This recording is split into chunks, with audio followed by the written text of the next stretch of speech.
Record করতে পারছি না। তো এই করাপশন মুক্ত এডিসি গঠন করার জন্য ইয়াং লিডার্স আদম রায় পলিটিক্যাল অ্যাওয়ারনেস ব্যক্তিত্ব সম্পন্ন, সোশ্যালিস্ট এবং ইয়াং এনার্জেটিক এডুকেটেড এমন ব্যক্তি চাই, সেজন্য আমরা এখানে ওনাকে ইন্ডিপেন্ডেন্ট হিসেবে সাপোর্ট করছি।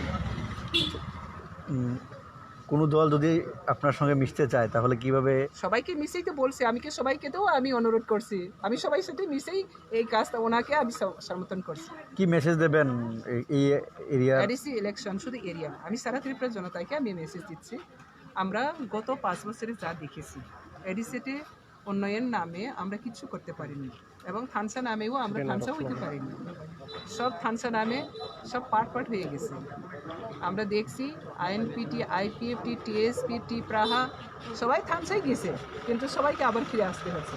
তো দুইটা যেটা ইস্যু, হ্যাঁ, থানসা যেটা ইস্যু এটাই নেই, গ্রেটার টিপ্রালেন ইস্যু এটাই নেই, রোমান ইস্যুর ইস্যু এটাই নেই, না চাকরি, না কর্মসংস্থান, না ইন্ডাস্ট্রি, কিছু নাই। তো এইবার আমরা চাই করাপশন মুক্ত একটা সুস্থ এবং এনার্জেটিক গভর্নমেন্ট ফর্ম। আর এখানে প্রতিটি কনস্টিটিউয়েন্সিয়ে এমন এক যুবক বা এমন এক অ্যাক্টিভ লিডার যারা সোসাইটিকে নিয়ে, দেশকে নিয়ে, ত্রিপুরাকে নিয়ে সুনাম ঘরে তোলার জন্য যারা নিজেকে সচেষ্ট করে থাকে তাদেরকে নিয়ে আসে। কিন্তু এখানে ভুল হয়েছে আমাদের বিজেপি প্রার্থী সিলেক্ট করা। আমাদের সম্রাট দাদাকে আবার দিয়েছি, আজও আমি বিজেপির সম্মত, আজও আমি বিজেপির টিআরপিসি চেয়ারম্যান। কিন্তু যেখানে আমরা দুর্বল মনে হচ্ছে সেখানে আবার সবল নিয়ে তীব্রমতা করাপশন মুক্ত করার জন্য আমরা সচেষ্ট তাকে সাপোর্ট করছি। আচ্ছা, কতটা সিটে ক্যান্ডিডেট দিয়েছেন আপনারা বলতে মানে নির্দল? নির্দল তো সব জায়গাতেই আছে।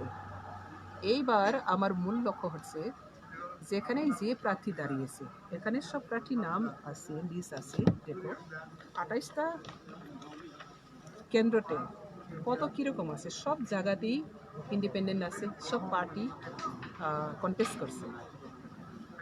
আমার এজেন্ডা হচ্ছে এইবার, গতবারেও আপনারা সবাই মনে আছেন যখন লকডাউন নামে এডিসি স্টপ ছিল, তখন আমরা টিপিএফ আমার এনজিও পক্ষ থেকে উনি ফার্স্ট পিটিশনার, আদম রায় রিয়াং ফার্স্ট পিটিশনার, হাইকোর্টে আমরা লড়াই করছি। লকডাউন সত্ত্বেও আমাদেরকে ভোটার অধিকার এবং এডিসি সরকার গঠন করা অধিকারকে দিন। তারপরে হাইকোর্টে পাস হয়েছে, তারপরে ইলেকশন হয়েছে, তারপরে বুবাগ্রা বলে আমরা সবাই প্রদূতকে নেতৃত্ব দিয়ে একবার সরকার গঠন করতে চাই, জনগণ সবাই সাপোর্ট করেছি। কিন্তু 5 বছরে আমরা দেখেছি সেটা গ্রেট মিস্টেক হয়েছে। তো এই বছরে আবার দেখলাম এই বছরে সেম একই। তো যেখানে 5 বছরে উচ্চ আমাদের রেজাল্ট নেই, তো সেখানে আবার তাকে আমরা আপ্যায়ন করা কোনোই প্রশ্নই উঠে না।